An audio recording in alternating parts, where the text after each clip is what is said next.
మిగిలినటువంటి కాలేజీల నిర్మాణంలో ఉన్నటువంటి తరుణంలో ప్రభుత్వం మారితే పేదవాడి తాలూకా భవిష్యత్తుని, ముఖ్యంగా పేద విద్యార్థులు వైద్య విద్యని అభ్యసించాలనేటువంటి వారి ఆశల్ని పూర్తిగా నీరుగార్చేటువంటి కార్యక్రమం ఈ ప్రభుత్వం చేస్తూ ఉంది. ఏ ఒక్క కోసాన కూడా, ఏ ఒక్క విభాగంలో కూడా, ఏ ఒక్క డిపార్ట్మెంట్లో కూడా ప్రభుత్వ పరంగా ఏదన్నా విభాగాన్ని నడిపించాలంటే ఈ ప్రభుత్వానికి చేత కావట్లేదు. ఏ విభాగం అన్నా ప్రైవేట్ పరం చేయాలి, ఏ వ్యవస్థనన్నా ప్రైవేట్ పరం చేయాలి, ఏదైనా సరే ప్రైవేట్ పరంలోనే నడవాలనేటువంటి ఈ ప్రభుత్వ ఉద్దేశం చాలా నీచం.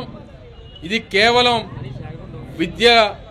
విద్య ఏదైతే ప్రభుత్వ పాఠశాలలు ఆ రోజు జగన్మోహన్ రెడ్డి గారు ప్రభుత్వ పరంగా నాడు నేడు కార్యక్రమాన్ని తీసుకొని వచ్చి పిల్లలకి, పేద విద్యార్థులకి మెరుగైనటువంటి విద్యను అందించాలని డిజిటల్ క్లాస్ రూములు తీసుకొని వచ్చి సరైనటువంటి బెంచ్లను వేసి వారికి 8వ తరగతి పిల్లలకి ట్యాబ్లు ఇచ్చి ఐబీ సిలబస్ను అందించాలని, ఇంగ్లీష్ మీడియం చదువును అందించాలని, టోఫెల్ జిఆర్ఈ లాంటి దానికి కోచింగ్ ఇవ్వాలని, ఫౌండేషన్ చేయాలని చెప్పి వారు ఆలోచన చేస్తే ఈరోజు నాడు నేడు స్కీమ్ అనేటువంటిది ఎక్కడా కూడా లేదు. నారాయణ కాలేజీలు బాగుండాలి, నారాయణ స్కూల్స్ బాగుండాలి, చైతన్య పాఠశాలలు బాగుండాలి అనేటువంటి వారి తాపత్రయం ప్రైవేట్ పరంగా వాటిని నడవాలనేటువంటి ఉద్దేశమే కనబడతా ఉంది. ఈరోజు వైద్య విద్య అందుబాటులో లేదు. ఆరోగ్యశ్రీ అనేటువంటిది దాదాపు 6-7 మాసాలుగా ఎక్కడా కూడా వైద్యం అనేటువంటిది పేదవాడికి ఆరోగ్యశ్రీ ద్వారా అందేటువంటి పరిస్థితులు లేవు. దాదాపు 3,000 కోట్ల రూపాయలు బకాయిలు ఉన్నాయి.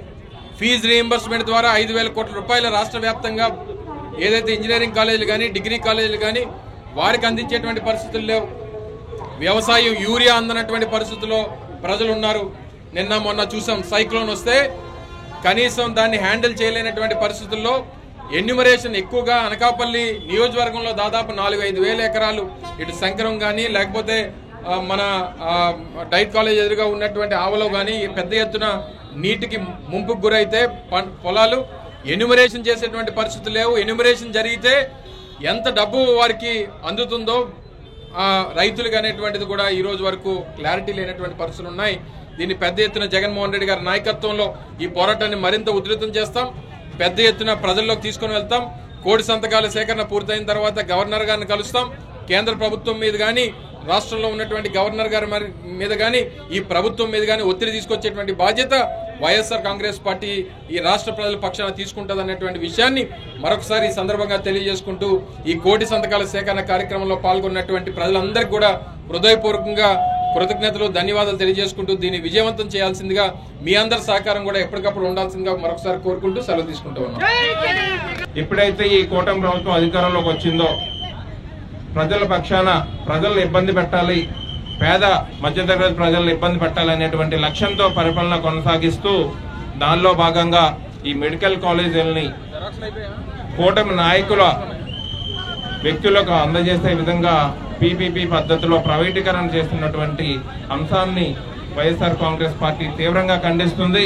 ఎట్టి పరిస్థితుల్లో కూడా ఏ విధంగానైతే జగన్మోహన్ రెడ్డి గారు పేద మధ్యతరగతి కుటుంబాలకు మెడికల్ విద్యను అందించాలనేటువంటి మంచి లక్ష్యంతో ఈ కాలేజీలు ప్రారంభించారో అవి గవర్నమెంట్ స్వయంగా వాటిని ఆపరేట్ చేయాలని, అదేవిధంగా ఈ సూపర్ స్పెషాలిటీ హాస్పిటల్ కూడా ప్రజలకు అందుబాటులో ఉండేలాగా గవర్నమెంట్నే వాటిని ఆపరేట్ చేయాలని వైఎస్ఆర్ కాంగ్రెస్ పార్టీ ప్రజలకు అండగా ఈ కోటి సంతకాల సేకరణ చేపట్టడం జరిగింది.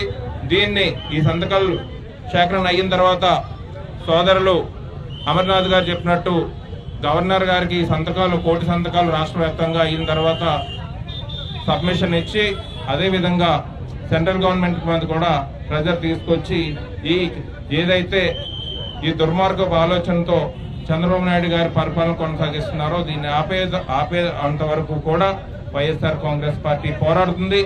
ఎట్టి పరిస్థితుల్లో కూడా మనం చూస్తున్నాం, 2 సంవత్సరాల నుంచి కూటమి ప్రభుత్వం అధికారంలోకి వచ్చిన తర్వాత ఈ మెడికల్ కాలేజీలు ప్రైవేటీకరణ చేయడం కానీ, ఆరోగ్యశ్రీని బంద్ చేయడం కానీ, అదేవిధంగా వీటితో పాటు పేద ప్రజలు ఇబ్బంది పెట్టేగా వివిధ పథకాలు ఏవైతే ఉన్నాయో జగన్మోహన్ రెడ్డి గారి పథకాలని కూడా చాలా వరకు స్టాప్ చేసి కొనసాగిస్తున్నారు.